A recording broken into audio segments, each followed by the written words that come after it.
सभी दर्शकों को मेरा सलाम और देख रहे हिंदुस्तान और मैं हूं अविनाश पाल। आज मेरे साथ मौजूद हैं एक ऐसे अभिनेता जिन्होंने स्टूडेंट बनकर बॉलीवुड डेब्यू किया, विलेन बनकर फैंस को कायल किया, इनके जेंटलमैन अवतार पर फिदा है लाखों करोड़ों लड़कियां और आजकल हर कोई इनसे कहता है ये दिल मांगे मोर। जी हाँ, मैं बात कर रहा हूँ super talented super dashing Siddharth Malhotra की। सेठ स्वागत है आपका। अरे शुक्रिया, बहुत बहुत शुक्रिया, इतने प्यारा इंट्रोडक्शन दिया आपने, thank you so much. Okay sit, definitely हम शेरशाह की बात करेंगे, but I start from the starting. और मेरा पहला क्वेश्चन आपसे ये है कि आपको एक कब क्लिक किया कि यार मुझे ना एक्टर बनना है? तकरीबन ये आई थिंक जब मैंने दो दो चीजें हैं। एक होता है कि जब किसी को एहसास होता है कि वो शायद ऐसा कुछ कर सकता है। वो बहुत बचपन में होता था मेरे साथ कि जब मुझे मेरे कभी कभी गर्मियों के दिन पे नाक से नकसीर निकलती थी, खून, when I was really young. तो कभी कभी थोड़ा ब्लीडिंग होता है, तो जब आपको ठंडी चीजें पीनी होती है, जब भी मेरे को होता था तब शायद कोई और नहीं देखता था कि मैं शीशे के सामने ऐसा प्रिटेंड करता था कि मैंने एक्शन किया है और खून और बच्चन साहब की फोटो देखी है, तो पिक्चर देखी है, तो वैसा एक्शन की मार पीट करके आया हूं मैं।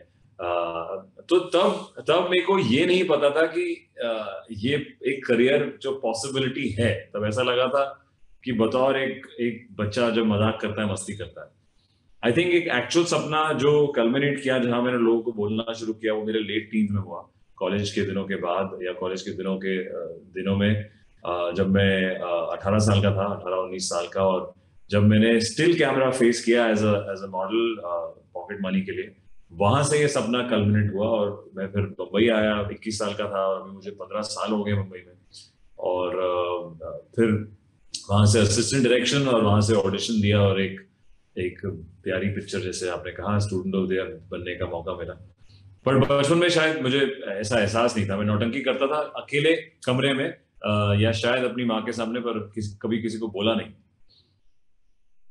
अच्छा sit, student of the year कैसी मिली? पहली फिल्म हमेशा खास होती है और उसके पीछे जरूर कोई ना कोई किस्सा या कहानी होती है, तो आपकी कहानी क्या है?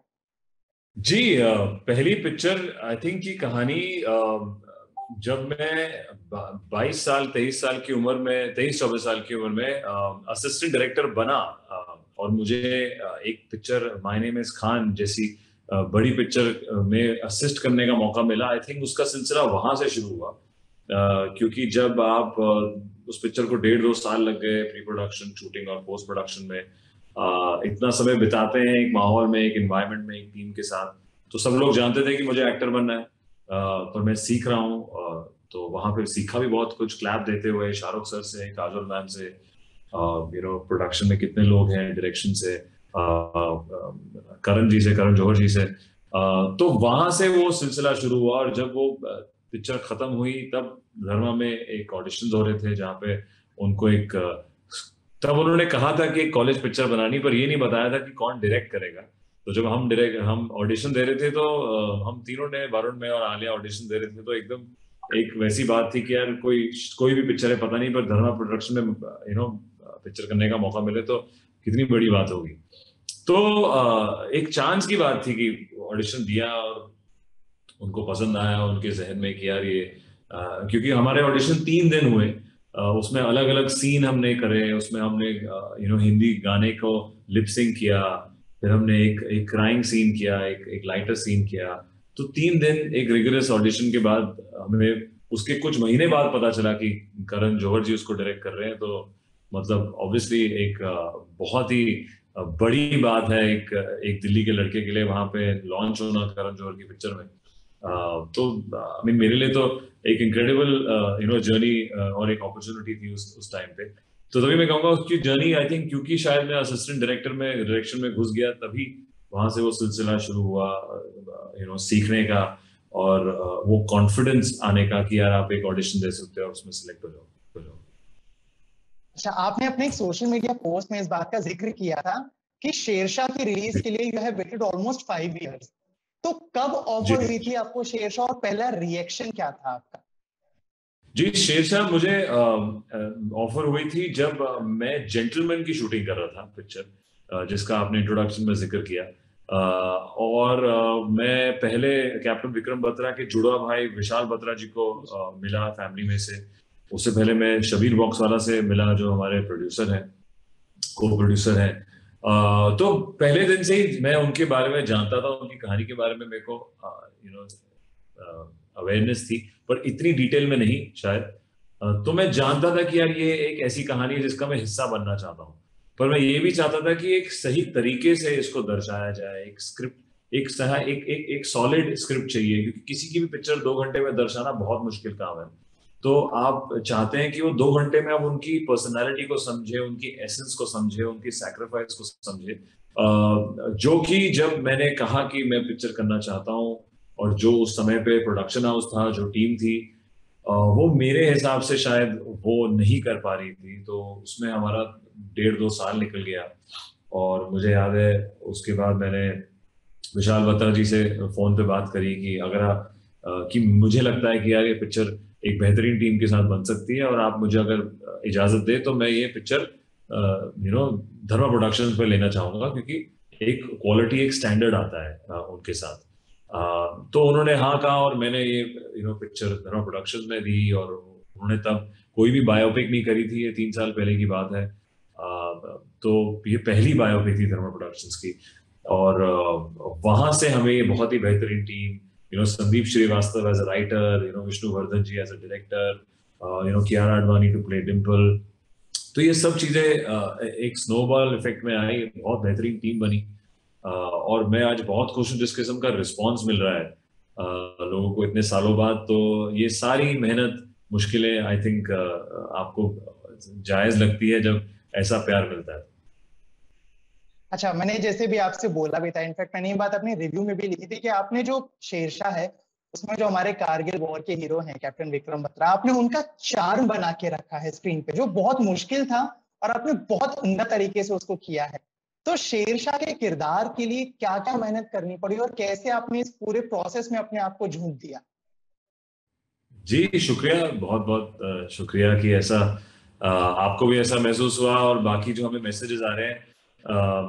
आई थिंक ये चार्म अगेन, या जो भी ये आप पर्दे पे दिख रहा है आपको, जो मैं दर्शा रहा हूँ, ये सब inspired from captain Vikram Batra's life story. उनके उनके जो कभी उनके भाई हमें कुछ ऐसा, मुझे ऐसा कुछ बोलते थे, या उनके घर वालों से ऐसा कुछ सुनने को मिलता था, या हमारे राइटर संदीप श्रीवास्तव जी ने इंटरव्यूज लिए, विष्णुवर्धन जी ने इंटरव्यू लिए, अलग अलग सैनिकों के, उनकी कैप्टन विक्रम बत्रा जी कैसे थे। तो ये सब उसका एक निचोड़ है, जो कि मेरी प्रेपरेशन का हिस्सा था, कि मैं उनको समझना चाहता था इन लोगों के थ्रू, जिन लोगों को वो जानते थे, चाहे वो सरहद पे हो, चाहे वो अपनी पर्सनल लाइफ में हो। और इतना मटेरियल था मेरे पास देखने के लिए, सोचने के लिए। और उसमें से जो कॉमन चीजें थी यही थी कि वो बड़े ही प्यारे और चार्मिंग, जो जैसे आप कह रहे हैं, लड़के थे, पंजाबी बॉय, पालमपुर के, चंडीगढ़ में पढ़े पढ़े लिखे, फिल्मी, उनको पिक्चरों का शौक था, हिंदी पिक्चरें देखते थे।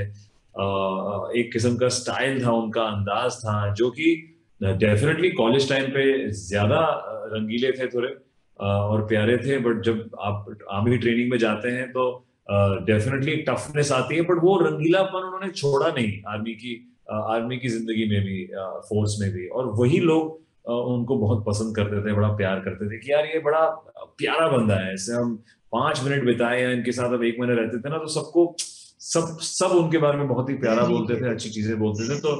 तो बिल्कुल दिल जीत जाते हैं सबका। तो वही अटेम्प्ट था कि मैं कॉलेज में जब इंटरेक्ट करूं तो एक उसमें बचपना दिखे, एक हल्कापन दिखे।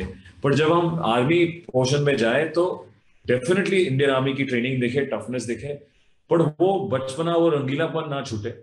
तो वही मैं सुनकर अभी बहुत खुशी मिलती है कि जो जब कहते हैं कि छोटी छोटी चीजें जो लोग पिक करते हैं, कि जैसे आप चल रहे हैं यार, तो मेरे दोस्त बोल रहे हैं तो ऐसा लगता है, अलग चल रहा है ऐसे, तो उनको नहीं कैप्टन विक्रम बत्रा जी दिख रहे हैं। और मेरे लिए एकदम सबसे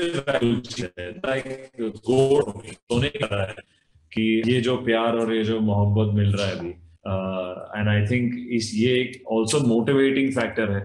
और इसको हमेशा नॉट विलिंग, हमेशा मेहनत करते रहूंगा कि यही रिस्पॉन्स मिले और लोगों से यही प्यार मिले हर पिक्चर में। वैसे तो करीब 2.25 घंटे की पूरी शेरशाह का हर एक सीन बहुत प्यारा है, बहुत शानदार है। बट बतौर एक्टर आपको सबसे ज्यादा चैलेंजिंग सीन या पोर्शन कौन सा लगा?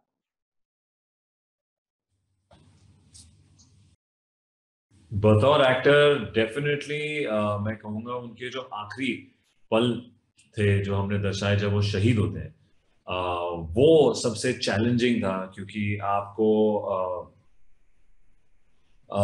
कोई भी एक्टर आपको ये नहीं बोल सकता कि यार वो आखिरी पल कैसे होते हैं, उस दुनिया में जाना कैसा महसूस होता है। हर किसी का एक वर्जन होता है, और इस पिक्चर में तो ये दर्शाना बहुत भी जरूरी था, बिकॉज ये इन्होंने हमारे लिए जान दी। हमारे सारे जो 500 से ज्यादा सैनिक थे वहां पे जो शहीद हुए, ये उन सब के लिए बहुत जरूरी था कि हम एक रिस्पेक्टफुली या उनकी शहादत को सही तरह से दर्शाएं।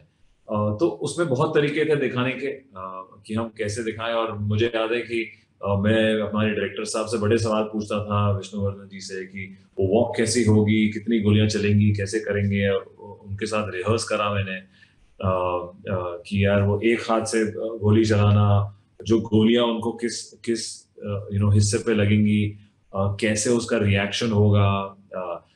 मुझे एक चीज जो वही थी कि जो मेरे इंस्टिंक्ट या इंस्टिंक्टिवली आया कि जो कि पिक्चर में भी है, अगर लोगों को समझ आई या उम्मीद करते हैं कि समझे वो, कि आखिरी पल में भी मैंने वॉर क्राई बोला है अपने जबान से कि तो हो तैयार, है तैयार, करोगे वार, करेंगे वार। जो मैंने स्पीच में वॉर क्राई बोला था, वो मैं चाहता था कि कैप्टन विक्रम बत्रा ऐसे सैनिक थे कि वो अपने अंतिम कदमों में भी, एंड मोमेंट्स में भी अपने सैनिकों को मोटिवेट करना चाहते थे। तो हालांकि शायद वो, मेरे थॉट ये था कि अगर मैं हो तैयार भी बोल रहा हूँ, हालांकि पीछे से कोई आवाज नहीं आ रही, पर मेरे जहन में आ रही है उस वक्त पे, कैप्टन विक्रम बत्रा के जहन में आ रही होगी उस वक्त पे। तभी वो एंड में जब घुटने पे भी होते हैं तो वो बोलते हैं जीत अपनी, जितनी भी उनमें जान है उससे बोल रहे हैं, और फिर उनको आखिरी गोली लगती है और वो दुर्गे माता की जय बोलते हैं। तो काफी डिफिकल्ट सीन होता है ऐसे इमोशनल मोमेंट करने के लिए, और इसके लिए काफी मेहनत करी है, और अच्छा लग रहा है कि लोगों को पसंद आ रहा है। अच्छा सिर्फ मेरे लास्ट सवाल आपसे, आपके स्पेसिफिकली फैंस की तरफ से, कि एक तो आपके अपकमिंग प्रोजेक्ट्स क्या हैं? जी, मेरी अगली जो फिल्म के लाइनअप है, अभी 2 पिक्चरें हैं जो मैं शूट कर रहा हूँ। एक मिशन मजनू, जो कि RSVP और अमर बुटाला की प्रोडक्शन है। शांतनु बागची जी फर्स्ट टाइम डायरेक्टर है उसके। वो एक स्पाई थ्रिलर है जो कि 1970s में बेस्ड है। इंडिया और पाकिस्तान के बीच में एक रॉ का मिशन हुआ था उस समय पर, उस पे आधारित है, जिसकी अभी शूटिंग चल रही है। उसमें रश्मिका मंदाना जी है मेरे साथ, जो साउथ की बहुत बड़ी एक्ट्रेस है, पहली बार आ रही है हिंदी सिनेमा में। और दूसरी पिक्चर है थैंक गॉड, जो कि इंद्र कुमार जी की डायरेक्टेड है।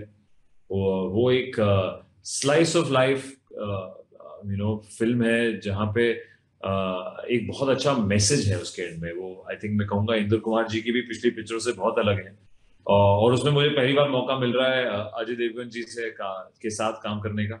तो मैं और अजय सर पहली बार आ रहे हैं एक पिक्चर में उसके साथ। तो ये फिलहाल 2 पिक्चरें जो मैं शूट कर रहा हूँ, और जिस तरह का अभी माहौल है, आई थिंक ये साल तो नहीं आएंगी, अगले साल आएंगी, जब सब चीजें थिएटर और दुनिया नॉर्मल हो जाएगी पूरी। Thank you sir, thank you so much हमारे साथ जुड़ने के लिए और इस ढेर सारी बातचीत के लिए। जी शुक्रिया, बहुत बहुत शुक्रिया, thank you so much. Thank you Siddharth.